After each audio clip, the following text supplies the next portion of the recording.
තිගන ප්‍රදේශයේ තියෙන බඹරගල විහාරය බලන්න සහ ඒකේ පොඩි හයිකින් එකක් තියෙනවා බඹරගල සහ පෙට්ටිගල කියලා කන්දක්. අපි බලමු අපිට පුළුවන් නේද කියලා හයිකින් එක කරන්න. ඉතින් ඔයාලා එකතු වෙලා ඉන්න අපේ වීඩියෝ එකත් එක්ක.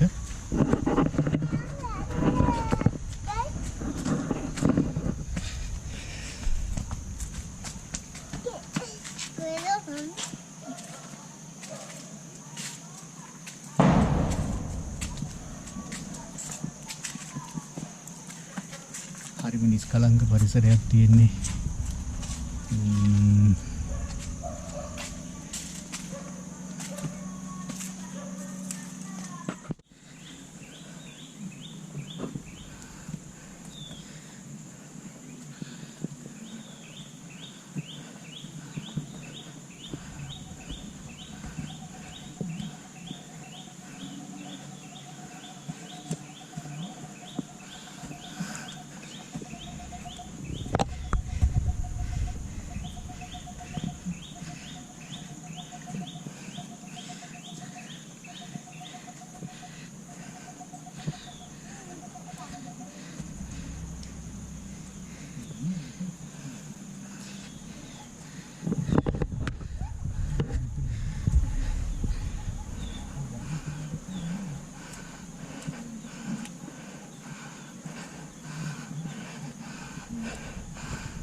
ඔයාලට පේනවා ඉදිරියෙන් තියෙනවා වික්ටෝරියාව.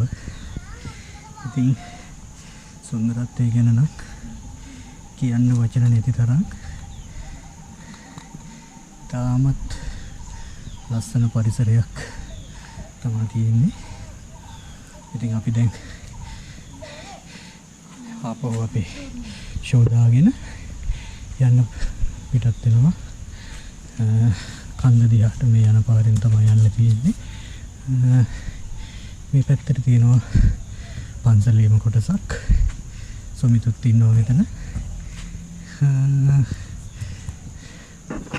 ඉතින් අපි බලමු කන්ද උඩට ගිහිල්ලා කොහොමද අත්දැකීම කියලා කියන්න.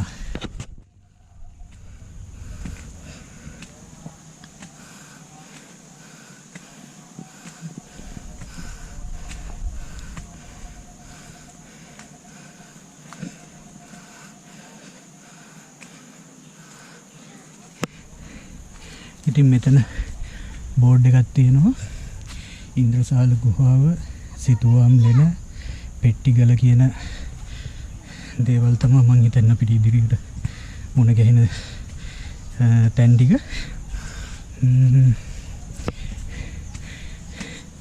අපි බලමු ඉස්සරහට ගිහිල්ලා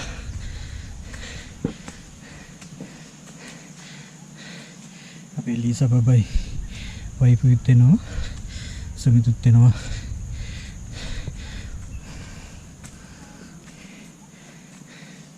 ඇත්තෙම කැලයක් මැදින් තමයි ගමන් මාර්ගයේ වැටලා තියෙන්නේ. අද ටිකක් තියෙන දවසක්. හිතනවා අපිට කරදරයක් නැතුව වැසෙන් බාධාවක් නැතුව මේ ගමන සම්පූර්ණ කරගෙන යන්න පුළුවන්කම ලැබෙයි කියලා. ඔයාලට මේ හරිය වටපිටාව පෙන්නවුවොත් මේ විදිහට තමයි වටපිටාව පෙනෙන්නේ. වටේටම තියෙන්නේ ගල් වලින් කැඩී ආපු ගල් කැබලි තියෙන්නේ.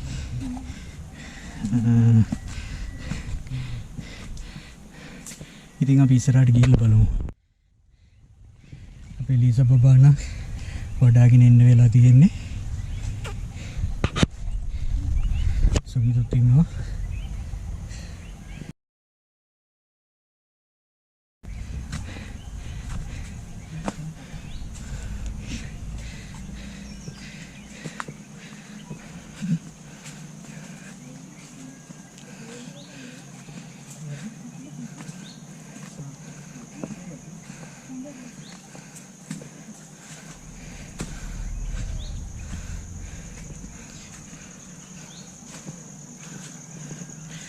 ඉතින් අපිට පළවෙනියටම හම්බ වෙන තැන විදිහට සයින් එකක් තියෙන්නේ සිතුවම් ලෙන.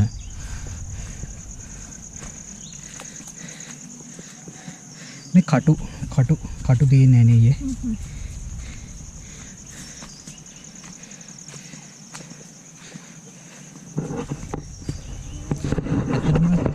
මේ ගමන ගැන කියනවා නම් මේක හදිස්සියේ අපි ප්ලෑන් කරපු ගමනක්. මොකද ඇත්තටම අපිට ගොඩාක් ළඟයි පැය භාගයක විතර වගේ දුරක් තමයි තියෙන්නේ බඹරගල පන්සලට. ඉතින් අපි ඊටමත් ඉක්මනින් තීරණය කරලා ආවා. මොකද අපි දැනගත්ත විදිහට ආරංචි වුණ විදිහට මේක තරම්ම අමාරු හයික් එකක් නෙවෙයි. අපි ඉස්සරහට බලමු. thank you. පාර ගැන කියනවා නම් ඊතරම් ලේසි පාරක් නෙවෙයි තියෙන්නේ. උදේ කටු ගහක් තියෙන්නේ. බබා ඇල්ලුවද? මේ ගල්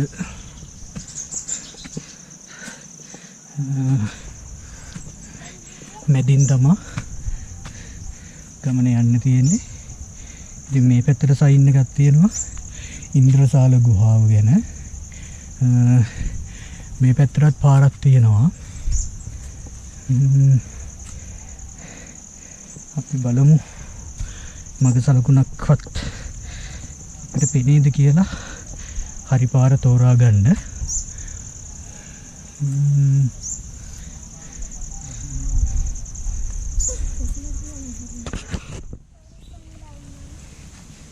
දැන් ආයේ මේ පැත්තට ඉතල තියෙනවා.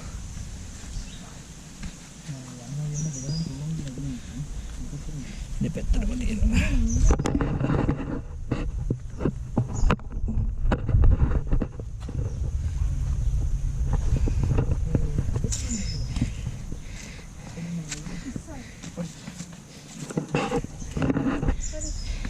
ඇත්තටම ගමන නම් හරිම අමාරු පෙනුමක් තමයි තියෙන්නේ.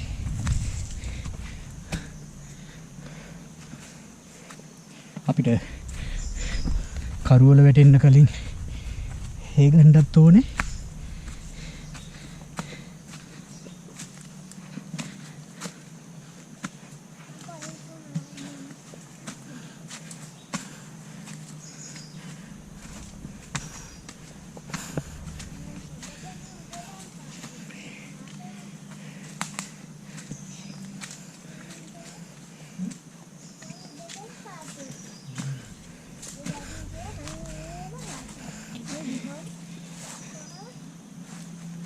ඒක දින්නේ තව එහානේ.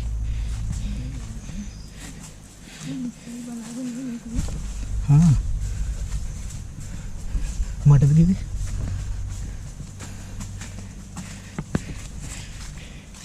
අපිට ගමන් මාර්ගය නම් පෙන්නලා තියෙනවා මේ දෙසට.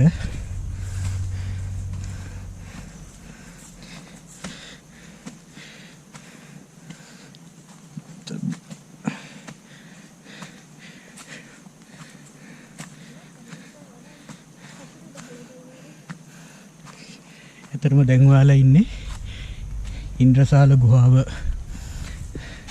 ළඟ. ඔයාලට පේනවා ඇති මේ තමයි ගුහාව. ඉතින් ඇත්තටම මේ ගැන අතීත කතා හද්දී ජනප්‍රවාදයේ කතා අතීත කතා ගොඩක් තියෙනවා. ඉතින් එක පුරාවෘතයක් තියෙනවා මේක රාවණා රජුගේ හා සම්බන්ධ දෙයක්. ඉතින් ඒකෙදි තියෙනවා රාවණා රජු හෝ එතුමාගේ නියෝජිතයෙක්ගේ නිද්‍රා සහගත මමියක් මෙහි ගුහාවක දැනටත් පිහිටලා තියෙනවා කියලා.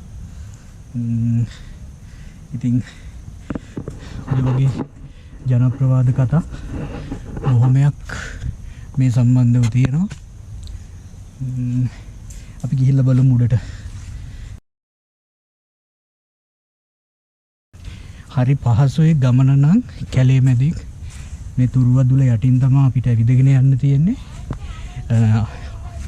අවුවසරෙන් නම් කිසිම බාධාවක් නැහැ. මොකද මේ වෙද්දිත් අවුව තියෙන වෙලාවක තමයි අපි මේ ගමන පිටත් උනේ. නමුත් මේ වෙනකොට තනින් තමයි අවුව පෙනෙන්නට තියෙන්නේ.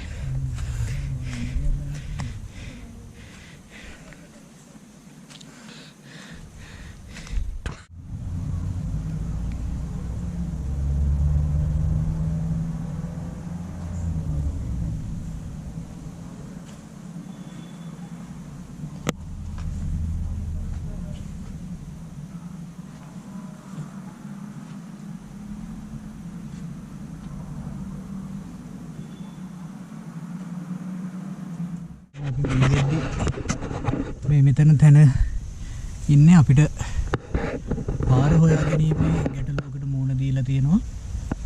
ඉතින් අපේ බේබි ලීසයි වයිෆුයි මේ පැත්තට ගියා. ඒ පැත්තටත් පාරක් තියෙනවා. සුමිත් ගියා. මෙතනින් කන්ද උඩ පැත්තට පාරක් තියෙනවා. එතකොට අපි ආවේ මේ පැත්තෙන් තියෙන පාරේ. Google එක නම් සපෝට් කරන්නේ මේ වෙනකොට මැප් එකේ තියෙන වෙනම පාරක් පෙන්වන්නේ පෙට්ටිගලට. අපි අතර මං වෙලා බලමු අපේ පාර හොයාගන්න කොහොම වේද කියලා. ඇත්තටම මේ වෙද්දි තියෙන එකම ගැටලුව වෙලා තියෙන පාරවල් ගොඩක් තියෙනවා මෙතන. හිතාගන්න බෑ කොයි පාරේ යනවද කියන එක. මෙතනින් කන්ද උඩට පාර තියෙනවා. එතකොට මේ පැත්තට පාරක් ලකුණු කරලා තියෙනවා. ඒකට ආයෙම කතිරයක් දාලා තියෙනවා. ආයි නිල් පාටින් මාක් කරපු එකේ ගස්වල තියෙනකොට රතු පාටින් ඊතල වලින් ආයෙ මාක් කරලා තියෙනවා. සුදු පාටින් බැඳලා තියෙනවා. ඇත්තටම නිවැරදි එක්කෙනෙක් පාර මන් සලකුණු කරන්නේ නැතිකමින් එක එක්කනා හිතුමනාපෙට පාරවල් ලකුණු කරලා තියෙනවා වගේ පේනවා.